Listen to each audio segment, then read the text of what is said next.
शांतनु ठाकुर जी, कीर्तिवर्धन सिंह जी,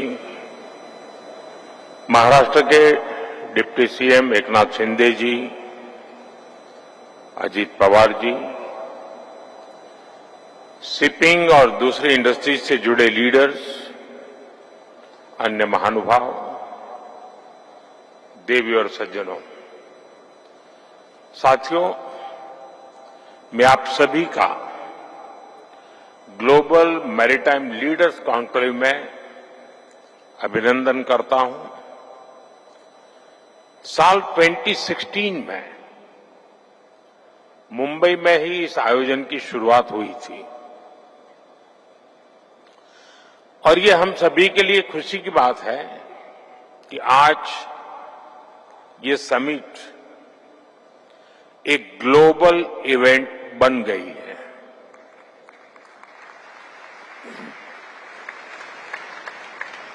आज यहां इस कार्यक्रम में दुनिया के 85 से अधिक देशों की भागीदारी ये अपने आप में एक बहुत बड़ा मैसेज दे रही है। शिपिंग जायंट्स, उसके सीईओ से लेकर स्टार्टअप्स तक और पॉलिसी मेकर से लेकर इन्वेस्टर्स तक इस समय सभी यहां मौजूद हैं। स्मॉल आइलैंड नेशंस के प्रतिनिधि भी यहां उपस्थित हैं। आप सभी के विजन से इस समिट की सिनर्जी और एनर्जी दोनों बढ़ा दी है। साथियों, अभी यहां शिपिंग सेक्टर से जुड़े कई प्रोजेक्ट्स का शुभारंभ हुआ है। शिपिंग सेक्टर में हुए लाखों करोड़ रुपए के एमओयूज भी जारी हुए हैं। ये दिखाता है कि भारत के मैरीटाइम सामर्थ्य पर दुनिया का कितना विश्वास है। इस आयोजन में आपकी उपस्थिति हमारे कॉमन कमिटमेंट का प्रतीक है। साथियों, 21वीं सदी के इस कालखंड में भारत का मैरीटाइम सेक्टर तेज गति और ऊर्जा के साथ आगे बढ़ रहा है। खासकर साल 2025 भारत के मैरीटाइम सेक्टर के लिए बहुत अहम साल रहा है। मैं इस वर्ष की कुछ खास उपलब्धियों का जिक्र आपके बीच करना चाहता हूं। विजिंजम पोर्ट के रूप में भारत का पहला deep water international transshipment hub अब ऑपरेशनल हो चुका है।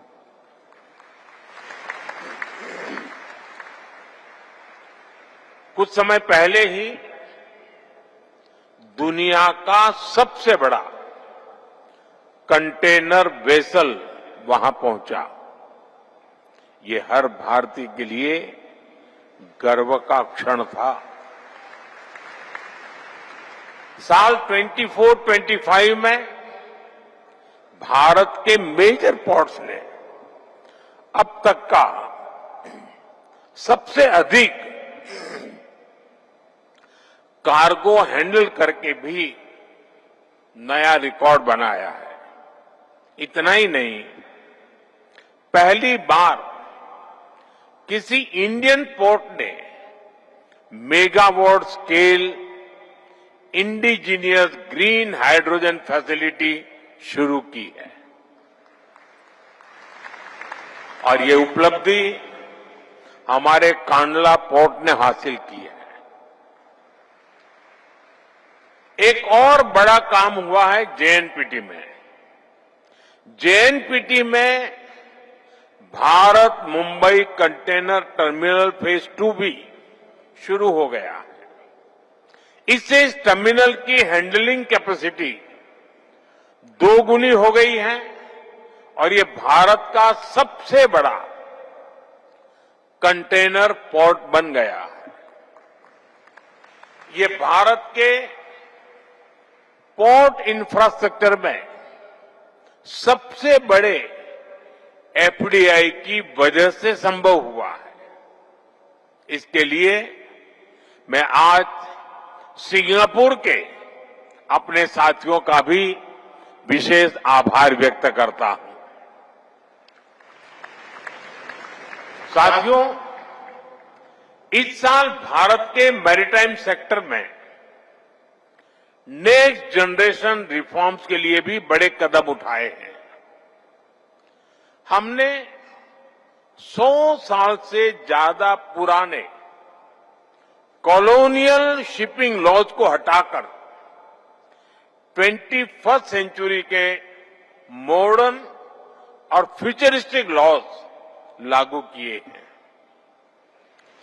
ये नए कानून स्टेट मैरीटाइम बोर्ड्स को एम्पावर करते हैं, सेफ्टी और सस्टेनेबिलिटी को बल देते हैं और साथ ही पोर्ट मैनेजमेंट में डिजिटलाइजेशन का भी विस्तार करते हैं।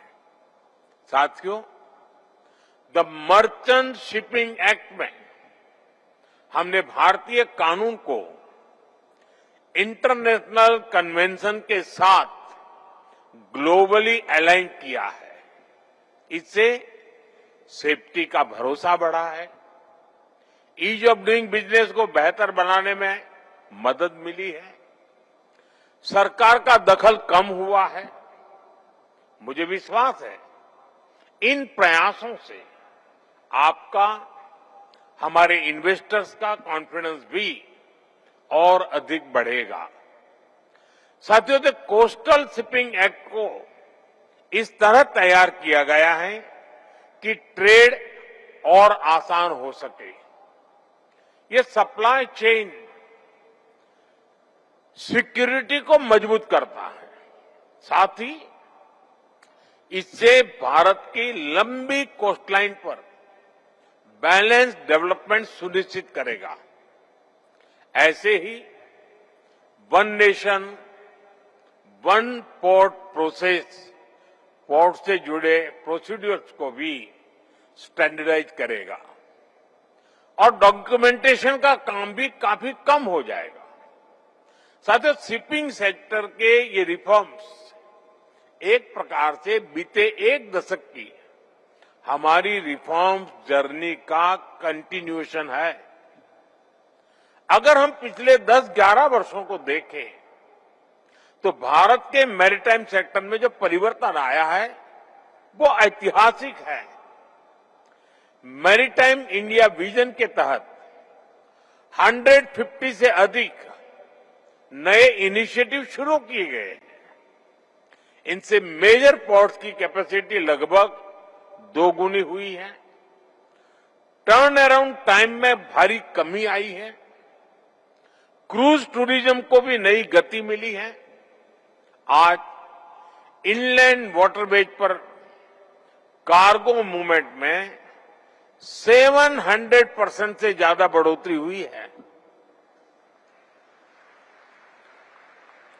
ऑपरेशनल वाटरवेज की संख्या 3 से बढ़कर 32 हो गई है।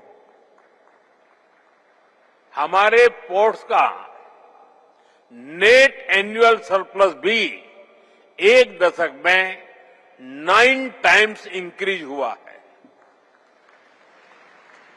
साथियों, हमें गर्व है कि आज भारत के पोर्ट्स डेवलपिंग वर्ल्ड के सबसे एफिशिएंट पोर्ट में गिने जाते हैं। कई मामलों में तो वो डेवलप वर्ल्ड के पोर्ट से भी बेहतर प्रदर्शन कर रहे हैं।